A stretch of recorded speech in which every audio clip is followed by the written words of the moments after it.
আজ ঘুম থেকে উঠে বাইরে এসেই এই ফুলের দর্শনটা পেলাম। মাশআল্লাহ, অনেক সুন্দর লাগছিল ফুলটা। গাছটা অনেকটা ছোট, বাট ফুলটা কিন্তু অনেকটা বড়। তো ভীষণ ভালো লাগছিল, আর তাই ভাবলাম আপনাদের সাথে একটু শেয়ার করি। আসসালামু আলাইকুম, welcome back to my channel village blog পাপি। আপনাদের সবাইকে অনেক অনেক ভালোবাসা। আশা করি সবাই ভালো আছেন। আলহামদুলিল্লাহ, আমিও আল্লাহ পাকের ইচ্ছায় অনেক ভালো আছি। গতকাল আমি মাসকলাইর ডাল দিয়ে বড়ি বানিয়েছিলাম, চাল কুমড়ো দিয়ে, আর চাল কুমড়োর কিছু মোরাব্বা করেছিলাম, আর সেটাই আজ আপনাদের সাথে শেয়ার করছি। তো প্লিজ পুরো ভিডিওটা দেখতে থাকুন, আশা করি আপনাদের ভালো লাগবে। আর ভালো লাগলে লাইক কমেন্ট শেয়ার করতে ভুলবেন না। আর যারা এখনও আমার চ্যানেলে নতুন আছেন তারা অবশ্যই আমার চ্যানেলটাকে সাবস্ক্রাইব করে আমার পাশে থাকবেন। আর যারা অলরেডি করে দিয়েছে তাদেরকে অসংখ্য অসংখ্য ধন্যবাদ। তো গত রাতেই কিন্তু আমি এই ডালগুলো ভিজিয়ে রেখেছিলাম, আর সকালবেলা মাকে বললাম ডালগুলো ধুয়ে দিতে। আর মা এই যে দেখুন ধুয়ে দিচ্ছিল, আর আমি অন্য আরেকটা কাজে ব্যস্ত ছিলাম, তাই মাকে বলেছিলাম ধুয়ে দিতে। তো আমার সেই কাজগুলো হয়ে গেছিলো, আর এই যে এসে কিন্তু আমি বাটা শুরু করে দিলাম। এখন তো প্রচণ্ড গরম পড়ছে, তাই আমাকে রাগ করছিল মা যে আমি কেন রাতে মাকে না বলে ডালটা ভিজিয়েছিলাম। তো আমি আসলে ভেবেছিলাম যে এই রোদেই আমি এই কাজটা সেরে ফেলবো। গত 6 মাস আগে প্রায় আমার মা এই ডালগুলো কিনে এনেছিল, বাট আজ করি কাল করি করে আর করাই হচ্ছিল না। তো হঠাৎ করে মনে হলো যে না, এখনই করে ফেলি। আর রোদও যেহেতু ভালো আছে তাই তাড়াতাড়ি শুকাই যাবে। তাই আমি ভিজিয়ে রেখেছিলাম। আর ডাল যেহেতু বেশি না, 1 কেজির মতো হবে, তাই ভাবলাম যে অতটা কষ্টও হবে না। আর এখানে বারান্দায় কিন্তু আমি বাটতে বসেছি, আর মা এখানে ফ্যান সেট করে রেখেছে, তাই আমার অতটাও কষ্ট হলো না। তো আস্তে আস্তে করে কিন্তু আমি সবগুলো ডাল বেটে নিলাম। আর তারপরে এই যে এখন বাটছি চাল কুমড়াগুলো।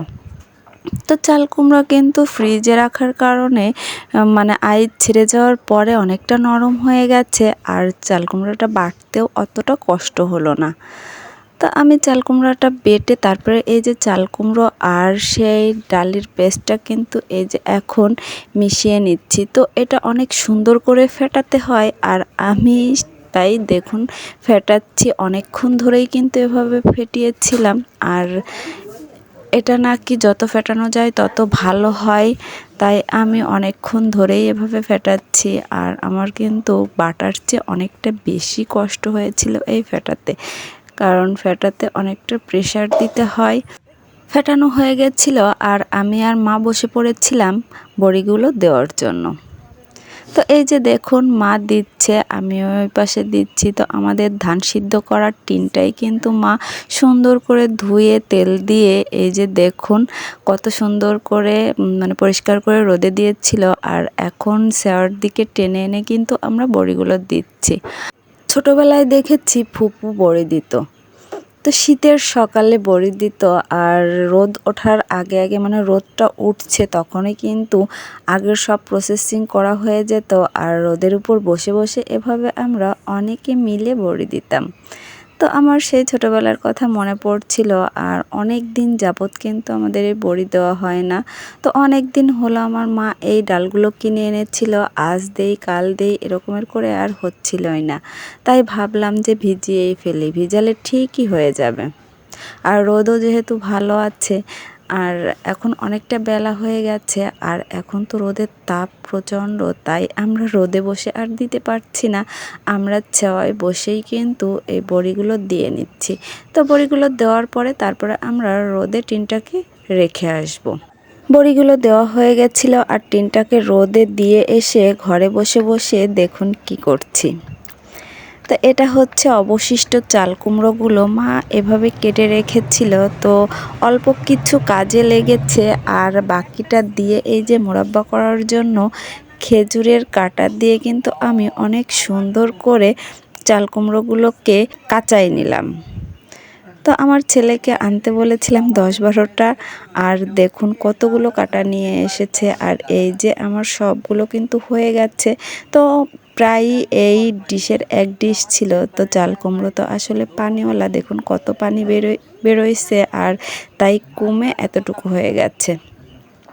তো এগুলোকে আমি এখন সিদ্ধ করব, সিদ্ধ করে তারপর হচ্ছে এগুলো তৈরি করব। তো আমি আর সেগুলো আপনাদের সাথে শেয়ার করতে পারি নাই, তো একবারে করে তারপর এই যে আপনাদের সাথে শেয়ার করছি।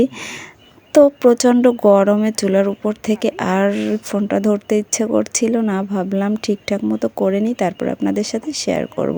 তো মাশআল্লাহ অনেক সুন্দর হয়েছিল কিন্তু, আর খেতেও দেখতেও যেমন সুন্দর দেখাচ্ছিল, খেতেও কিন্তু দারুণ হয়েছিল। তো আমার ছেলেরা ভীষণ পছন্দ করেছিল, কারণ বাবাটা করা হয় না, তো ওরাও খেতে পারে না, আর আজ খেয়ে ওদের ভীষণ ভালো লেগেছে। আর আজ এই যে বড়িগুলো টিন থেকে তুলে খানচাইতি করে রোদে দেবো বলে বের করলাম।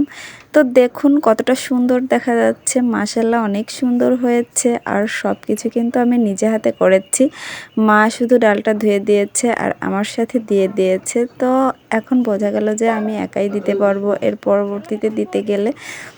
তো অনেক সুন্দর হয়েছে বলে আমারও ভীষণ ভালো লাগছে। তো কেমন লাগলো ভিডিওটা প্লিজ কমেন্ট করে জানাবেন। তো সবাই ভালো থাকবেন, সুস্থ থাকবেন। আল্লাহ হাফেজ, আসসালামু আলাইকুম।